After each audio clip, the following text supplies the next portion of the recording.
Hi, I am Dr. Tripti Sharma. I am an endocrinologist and I am practicing at Pace Hospital, High Tech City, Hyderabad. Today we are going to discuss about cholesterol and various queries related to the cholesterol.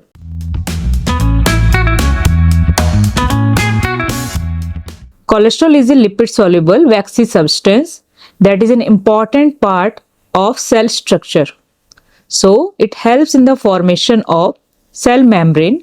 That's why it helpful for the integrity of the cells. It regularizes the out movement as well as in movement of various substances in cells. It is also important for the formation of various hormones like glucocorticoids, which in normal language we know by the name of stress hormones. It is also important for the formation of sex steroids. It is utilized for the synthesis of bile acids, and bile acids are very important for the digestion of fat soluble vitamins like vitamin A, vitamin D, E and K. And it is also an important precursor for the synthesis of vitamin D.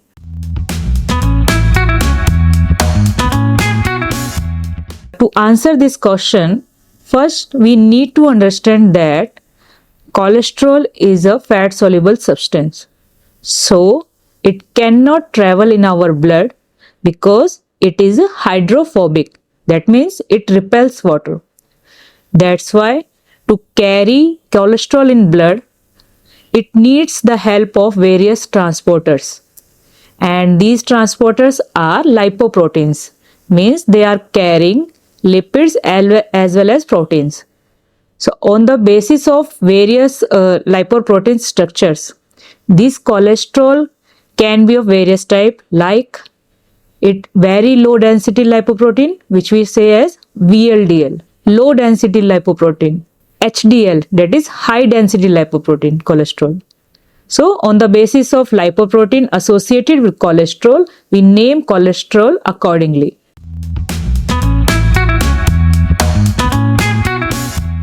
So first important source of cholesterol and the only source in food items is animal food. Plant food, they do not contain cholesterol, but they contain a substance that is structurally similar to our animal cholesterol, but human bodies usually do not absorb this plant cholesterol because whatever cholesterol present in plants, it is excreted or it is effluxed out of our intestine cells, that is enterocyte, by ATP transporters. So plant cholesterol usually are not important for human being except those who are having genetic defect in excretion of this plant sterol. So first, animal food, they are the main source of cholesterol for a human. Second, our body can synthesize cholesterol itself. Every cell in our body can synthesize cholesterol, but the main domain where cholesterol is synthesized is liver.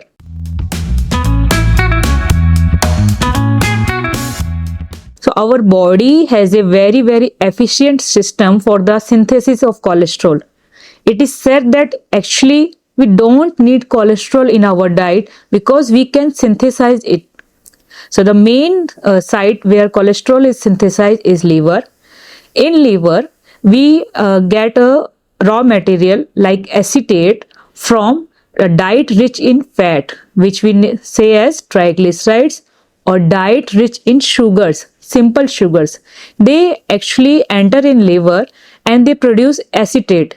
This acetate is converted by another enzyme that is known as HMG-CoA synthetase. And this HMG is further acted upon another enzyme, that is HMG-CoA reductase. So this process ultimately leads to the formation of cholesterol, and the synthesis of cholesterol is very tightly regulated. If your cholesterol level in cells decreases, there will be increase in synthesis of cholesterol by our body, or if your dietary cholesterol is very high, the synthesis of cholesterol by our body will be limited.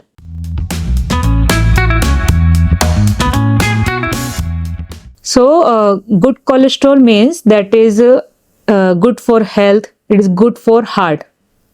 So normally HDL cholesterol or high density lipoprotein cholesterol is also named as good cholesterol because it carries cholesterol from different tissues towards liver, and it helps in decreasing the cholesterol level in blood. So that's why it is named as good cholesterol, because it is transporting back cholesterol from different tissues towards liver.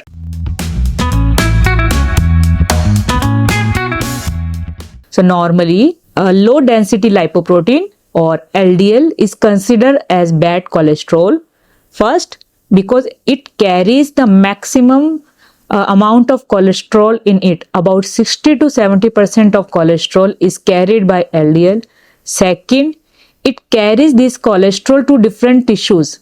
So ultimately, there is an increased risk of deposition of cholesterol in the blood vessels, not only in heart but also in brain, in also peripheral vascular system.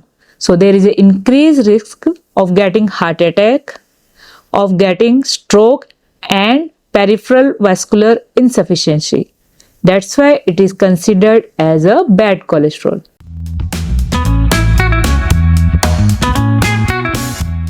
Actually, there is a lot of controversy about the role of dietary cholesterol in causing risk of heart problem, because it is already known that the formation of cholesterol is highly tightly regulated process. So if your cholesterol level is high, our formation of cholesterol will be decreased in our body. So whether dietary cholesterol matters or not matter, if a person is completely healthy and cholesterol is dealt in a proper way, so dietary cholesterol will not contribute to increase in plasma cholesterol. But if someone is already having some genetic defect in this tightly regulated process or already having some heart problem, in that case dietary cholesterol may contribute to increase in plasma cholesterol, and in that restriction or limit intake of cholesterol can be beneficial. So it is not like that dietary cholesterol has no role. We have to individualize and can take cholesterol but in a limited amount.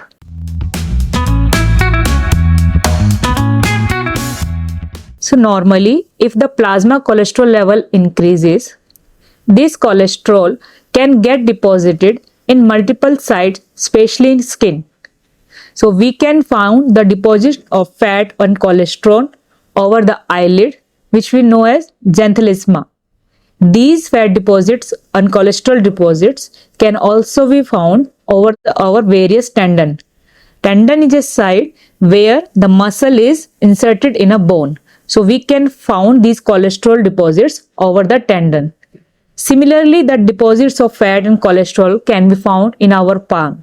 So these are the various sites we can find clinically in a high cholesterol level.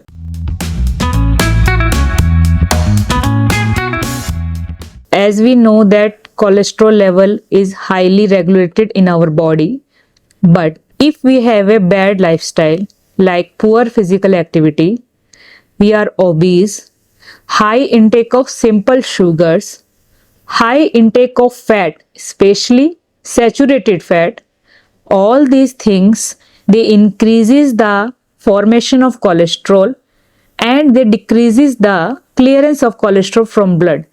Ultimately, there is an increase LDL and increase in triglycerides by these things, and they can lead to increased risk of heart problems.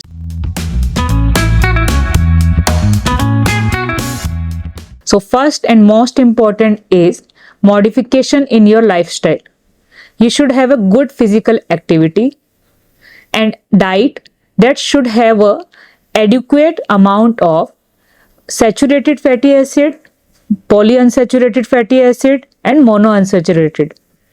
Everything we can take in a limited amount, because if we take a diet rich in fats, that is especially saturated fat, or we are taking diet rich in carbohydrate, both of these ultimately will increase the cholesterol level in plasma. So our diet should have everything but in a specified amount. There is another most important way by which we can treat our plasma cholesterol is medication. And in medication, we are having various medications that act at various steps in the cholesterol regulating process, and most important is the statins, which we know by atorvastatin, rosuvastatin. These medications decreases the plasma cholesterol level, and in trials they have shown that they decreases the risk of heart problem in a already normal person who is having high LDL cholesterol level.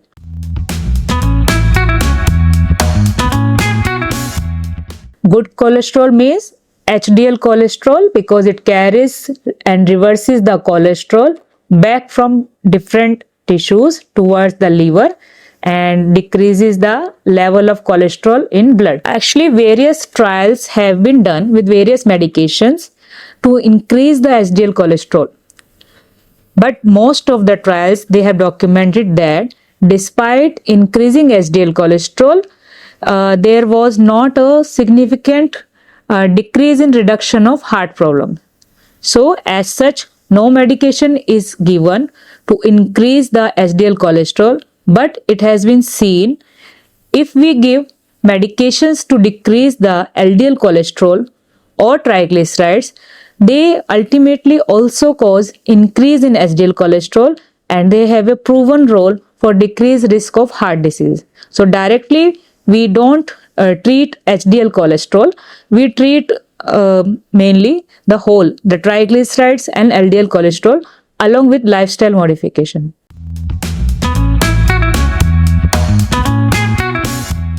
So normally when we are eating fat, it contains both triglyceride and cholesterol. But there are certain conditions in which we can have a high triglyceride level with a normal cholesterol level. There are many genetic conditions in which the digestion of triglyceride is hampered. Because of that, the level of triglycerides increased, but because the removal of the cholesterol from blood is normal, the plasma cholesterol can be normal. So for example, familial hypertriglyceridemia. These patients can have a very high level of triglyceride despite the normal total cholesterol and normal LDL cholesterol.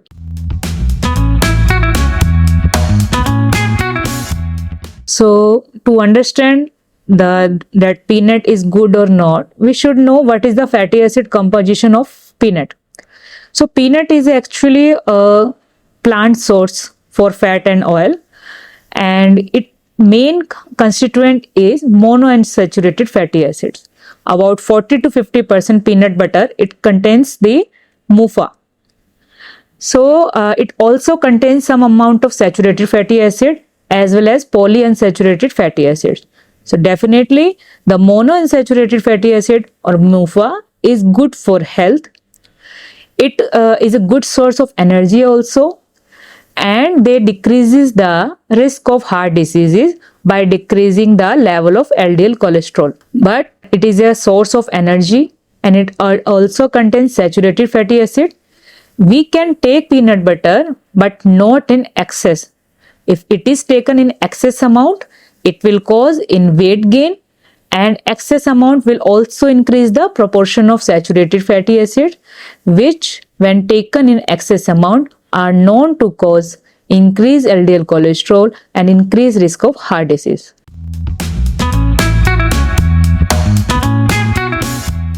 Deshi ghee has been used in India almost for very long time, and previously it was considered that it is very pure form, it is very good for health. So actually the deshi ghee that we usually prepare from animal milk, it not only contains saturated fatty acid, it also contains some amount of the monounsaturated fatty acids also, and it is a very good source of energy. But when we take this deshi ghee in excess amount, it will lead to increased calorie consumption. So ultimately there will be weight gain. Second, because the proportion of saturated fatty acid is more, So if we are using only deshi ghee for everything like cooking purposes, steaming, frying everything, so proportion of saturated fat intake will be increased, and that is very very dangerous for increased risk of heart problem. So deshi ghee in a small amount is okay, but if we are taking it as a whole source on an excess, it can be harmful.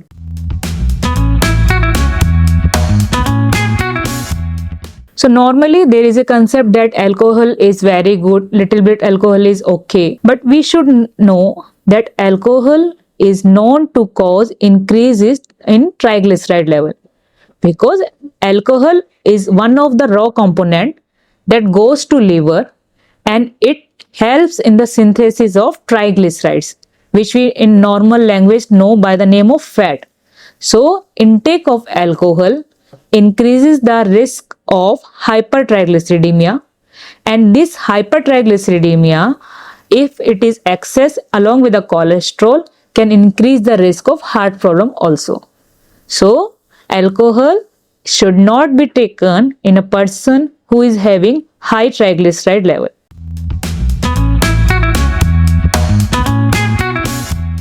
Smoking actually contains nicotine. This nicotine actually increases the LDL cholesterol level, and it decreases the HDL cholesterol.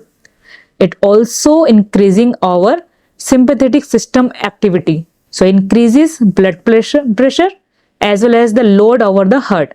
So smoking not only increases the cholesterol level, it also increases the risk of heart diseases.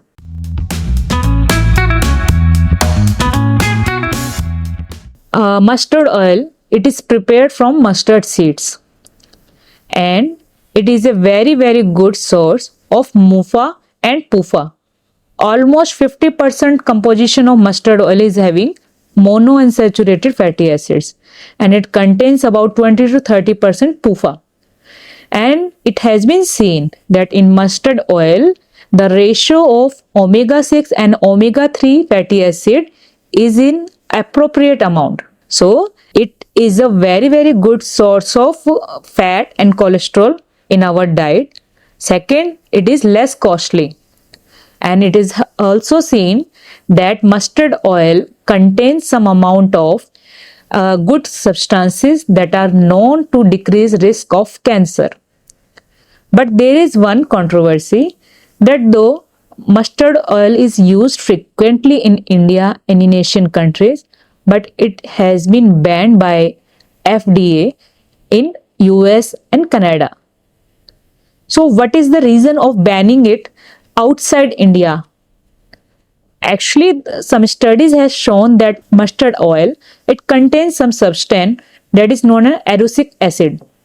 So when the level of this substance increases about a particular level, it has been known that it increases the risk of deposition of fat in heart muscle.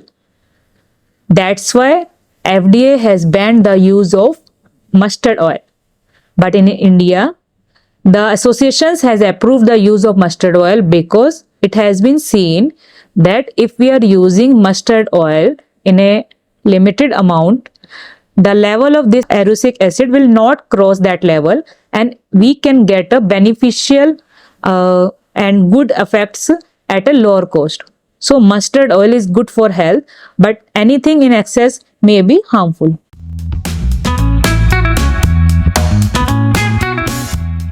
Yes, in PCOS, the most important treatment is lifestyle modification, in which we advise have a good physical activity and to have a diet that should be low in simple sugars and fat.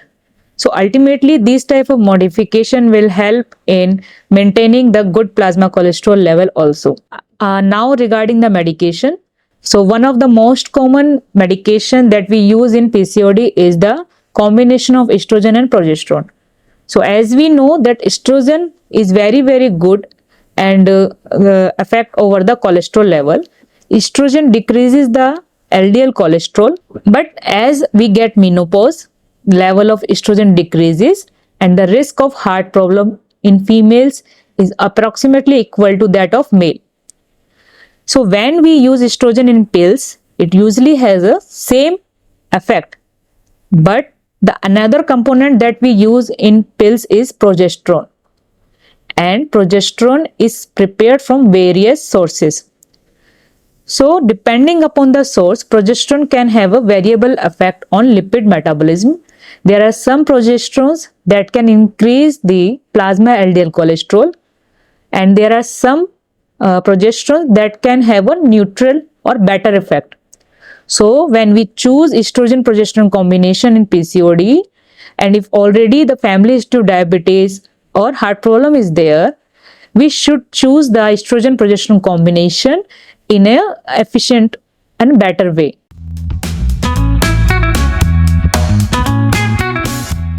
So there is a lot of information about the polyunsaturated fatty acids.